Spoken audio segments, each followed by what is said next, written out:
हमारे चैनल को सब्सक्राइब करने के लिए सब्सक्राइब के इस बटन को ऐसे दबाएं, फिर नोटिफिकेशन पाने के लिए इस बेल आइकन को ऐसे प्रेस करें और नोटिफिकेशन को ऑन कर लें। धन्यवाद। वेलकम साथियों, आपके अपने चैनल एपिक एजू पर एक बार फिर मैं आपका स्वागत करता हूं। तो दोस्तों, आज हम आपके लिए बहुत ही और थोड़ी हटके जानकारी लेके आए हैं। बिल्कुल जैसा कि आप स्क्रीन पर देख पा रहे हो, हम ग्रामीण डाक सेवक जो जीडीएस की भर्ती है 2024 उसके लिए अपडेट लेकर आए हैं और संपूर्ण जानकारी लेकर आए हैं।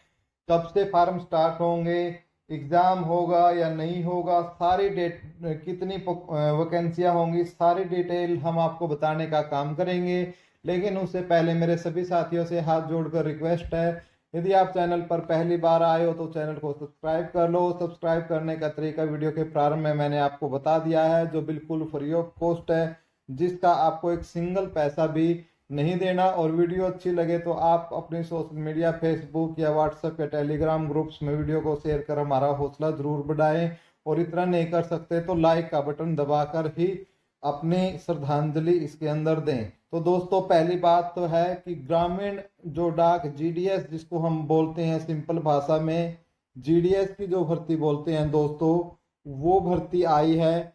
ठीक है, इसकी हर एक चीज की जानकारी आपको दी गई है और एक बहुत बड़ी भर्ती 2024 में आई है दोस्तों। और वो कितनी आई है, जैसा कि आप स्क्रीन पर देख पा रहे हो, लगभग 40,000 पोस्ट निकाली गई है। इससे पहले साथियों, यदि मैं 2023 की मैं आपको बता दूं तो 2 बार निकली थी आपकी 2023 में।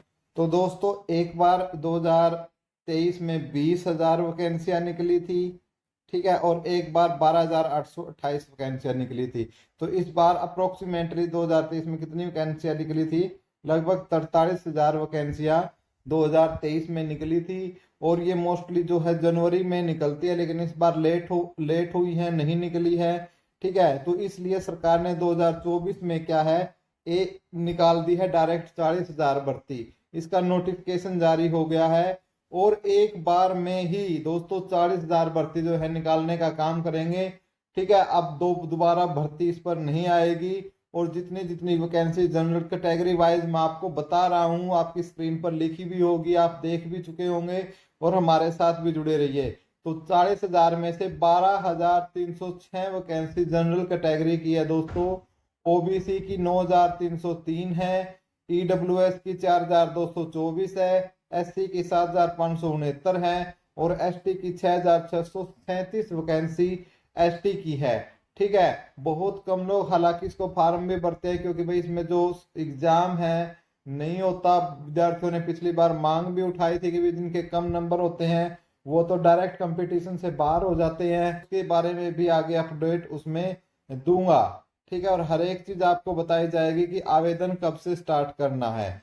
क्वालिफिकेशन की बात करते हैं दोस्तों, यदि क्वालिफिकेशन की बात करूं तो 10th पास होना आपको जरूरी है। 10th बेस पर ही ये भर्ती निकाली जाती है और इसके अंदर कोई एग्जाम नहीं लिया जाता दोस्तों, डायरेक्ट भर्ती की जाती है, कोई इसमें आपका पेपर नहीं होता है। ठीक है, एक तो ये खुशखबरी है, जिनके मार्क अच्छे हैं सिर्फ उन्हीं के लिए खुशखबरी है भाई। क्योंकि पीछे भर्तियों में देखा दोस्तों कि 98% क्योंकि आपको पता है कोरोना काल में लगभग नंबर बांटे ही जाते हैं और सीबीएसई के अंदर भी आपको पता है किस प्रकार से नंबर है, वो बच्चों के आते हैं 100%। तो जिनके कम नंबर है और जो बेचारे पुराने समय में इतने नंबर नहीं आते थे, वो डायरेक्ट इससे बाहर हो जाते हैं। तो इसके लिए एग्जाम की मांग की गई थी। तो संभवतः इस साल भी सरकार ने नहीं माना है, क्योंकि नोटिफिकेशन निकाल दिया और इसमें एग्जाम का कोई जिक्र नहीं किया गया है। अब आगे हम बात कर लेते हैं दोस्तों हमारे इसके अंदर एज लिमिट की। तो इसमें 18 से 40 साल तक के जितने भी युवा है वो फॉर्म फिल कर सकते हैं। 18 से 40 साल तक की इसमें एज लिमिट रखी गई है। अब आप कहोगे कि सर यदि मैं आप ओबीसी से हो या एससी एसटी से हो, क्या आपको छूट मिलेगी? बिल्कुल हाँ, जो भी सरकारी नॉर्म्स होते हैं उनके अकॉर्डिंग आपको छूट मिलती है। जैसे ओबीसी में आपको 3 साल की छूट मिलेगी। ठीक है, यदि आप एससी एसटी के हो तो आपको 5 साल की छूट सरकारी नॉर्म्स के अनुसार जो सरकार देती है, चाहे स्टेट से हो चाहे उसी प्रकार से यहाँ भी आपको मिलेगी। तो अप्लाई डेट के बारे में भी बात करेंगे, सैलरी के बारे में बात करेंगे लास्ट के अंदर। तो नेक्स्ट पॉइंट पर हम चलते हैं दोस्तों, क्योंकि सैलरी एक बहुत ही खुशखबरी है जिसकी वजह से अभी आपके अच्छे नंबर है तो आपको भरना चाहिए। फीस कितनी लगेगी दोस्तों, इस पर बात कर लेते हैं। जनरल, आप यदि जनरल कैटेगरी से हो, ओबीसी कैटेगरी से हो, ईडब्ल्यूएस कैटेगरी से हो, तो आपकी 100 रुपीज आपकी कितनी फीस लगेगी, आपकी 100 रुपये आपकी फीस लगने वाली है। यदि आप SC ST या फीमेल से है तो आपकी कोई फीस नहीं लगेगी। ठीक है, तो आप आवेदन कर सकते हो। इसके अंदर आवश्यक दस्तावेजों की तरफ भी चलेंगे हम, लेकिन उससे पहले कुछ महत्वपूर्ण जानकारियां मैं आपको देना चाहता हूं। इसमें आपका सिलेक्शन प्रोसेस क्या रहेगा। देखो भाई, इसमें सिलेक्शन प्रोसेस की सिंपल सी बात है, इसमें कोई आपका एग्जाम कंडक्ट नहीं किया जाएगा। सरकार ने नोटिफिकेशन में ये बात स्पष्ट कर दी है। 10वीं में आपके 10th में आपके जितने नंबर आए हैं और कितने प्रतिशत नंबर आए हैं, उसी बेस पर आपका क्या है, एग्जाम होगा। ठीक है, और एक बात में कि भी आपके यदि कितने नंबर है तो आपको फॉर्म फिल करना चाहिए, ये भी मैं आपको बता देता हूं दोस्तों कि आपके कितने नंबर है तो आपको क्या ये फॉर्म फिल करना चाहिए या नहीं करना चाहिए, चाहे आप जनरल के हो, ओबीसी के हो, SC ST के हो, फीमेल के हो। ये डिटेल भी मैं आपको देने वाला हूं। लेकिन हम बात कर लेते हैं कि इस भर्ती में मेरिट लिस्ट कितनी लगेगी। तो भाई आपको पता है जो 20,000 जो भर्ती निकली थी आपकी, ठीक है, 2000 आपकी 23 में, तो दोस्तों इसकी 12 वेटिंग लिस्ट लगी थी। तो आप इसकी वेटिंग लिस्ट लगा के चलो, मेरिट लिस्ट लगा के चलो, कितनी लगेंगी, लगभग आपकी 17 मेरिट लिस्ट या वेटिंग लिस्ट जो भी बोल लो, 17 मेरिट लिस्ट इसकी लगने वाली है। ठीक है, और इसकी डॉक्यूमेंट की बात करते हैं तो डॉक्यूमेंट वेरिफिकेशन है इसकी 2 बार होती है। एक बार तो सरकार खुद करती है और एक बार क्या करता है, डिपार्टमेंट करता है। ठीक है, अब जब आपके डॉक्यूमेंट वेरिफिकेशन हो गए तो क्या क्या दस्तावेज आपको चाहिए हैं, देख सकते हो दोस्तों। एक तो आपको 10th की मार्कशीट आपके पास होनी चाहिए, आपका आधार कार्ड अपने पास होना चाहिए, पैन कार्ड आपके पास होना चाहिए, जाति प्रमाण पत्र। अब जाति प्रमाण पत्र में दोस्तों जो आपका ओबीसी सर्टिफिकेट है या SC ST सर्टिफिकेट है, ठीक है, सेंटर वाला आपके पास होना चाहिए आपके पास। ठीक है, और पुराना नहीं होना चाहिए, नया होना चाहिए। मूल निवास प्रमाण पत्र आपको भाई 5 साल से ज्यादा पुराना नहीं होना चाहिए, 5 साल से पुराना नहीं होना चाहिए दोस्तों ये मूल निवास प्रमाण पत्र। उसके बाद मेडिकल प्रमाण पत्र। मेडिकल प्रमाण पत्र की आवश्यकता कब पड़ेगी, जब आपका नाम मेरिट में आ जाएगा। मेरिट में नाम आने पर इसकी जरूरत पड़ेगी। और अपने नजदीकी सरकारी अस्पताल से, ना जो गवर्नमेंट हॉस्पिटल है, ठीक है, वहां से आप इसको बनवा सकते हो, लेकिन इसकी जरूरत पड़ेगी जब आपका नाम मेरिट में आएगा। और एक बहुत सारा प्रश्न पूछा जाता है कंप्यूटर सर्टिफिकेट को लेकर, इसमें कंप्यूटर सर्टिफिकेट चाहिए या नहीं चाहिए। तो कंप्यूटर सर्टिफिकेट इसमें नहीं चाहिए, कोई जरूरत नहीं है इसमें कंप्यूटर सर्टिफिकेट की।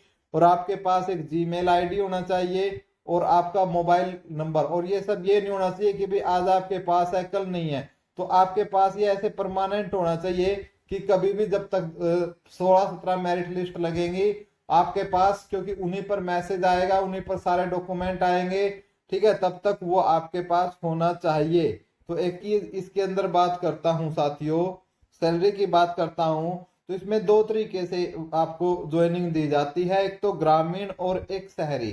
तो ग्रामीण में पहले कितने मिलते थे दोस्तों, 10,000 रुपए ग्रामीण में मिलते थे और 12,000 रुपए शहरी को मिलते थे।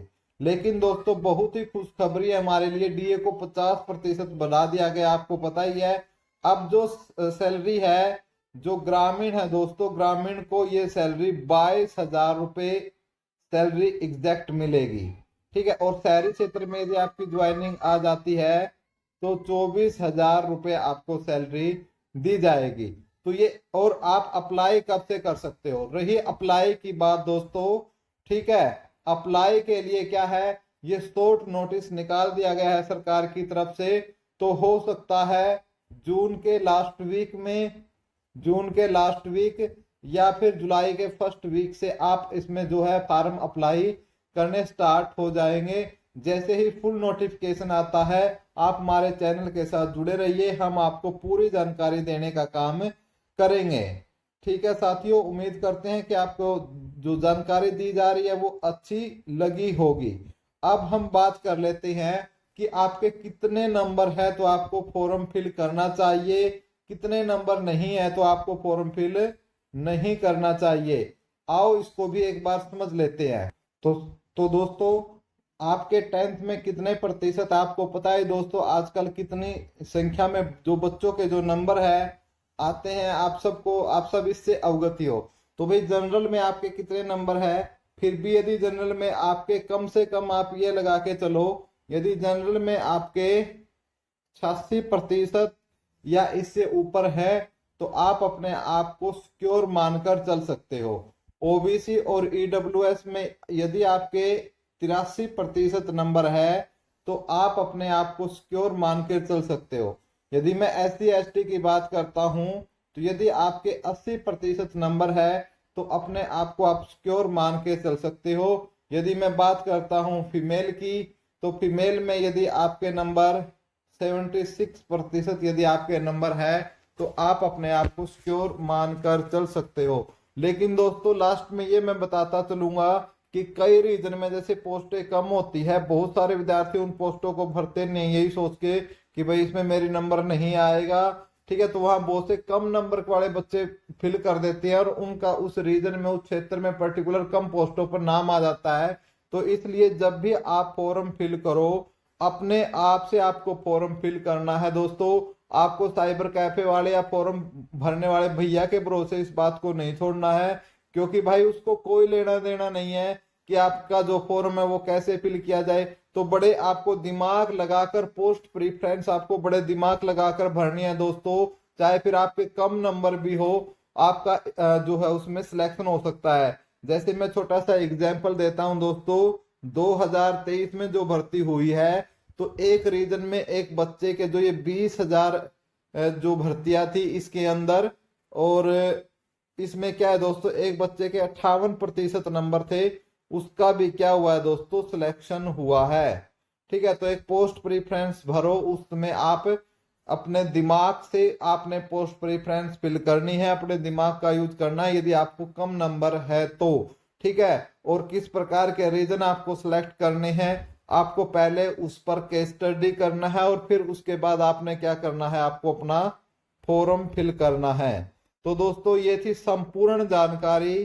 ठीक है, ये थी आपकी संपूर्ण जानकारी हमारी किस पर, GDS पर, GDS 2024 पर। ठीक है, कमेंट बॉक्स में कमेंट कर बताएं कि आपको हमारे द्वारा दी गई जानकारी कैसी लगी। वीडियो देखने के लिए दोस्तों आपका बहुत बहुत धन्यवाद। जय हिंद, जय भारत दोस्तों।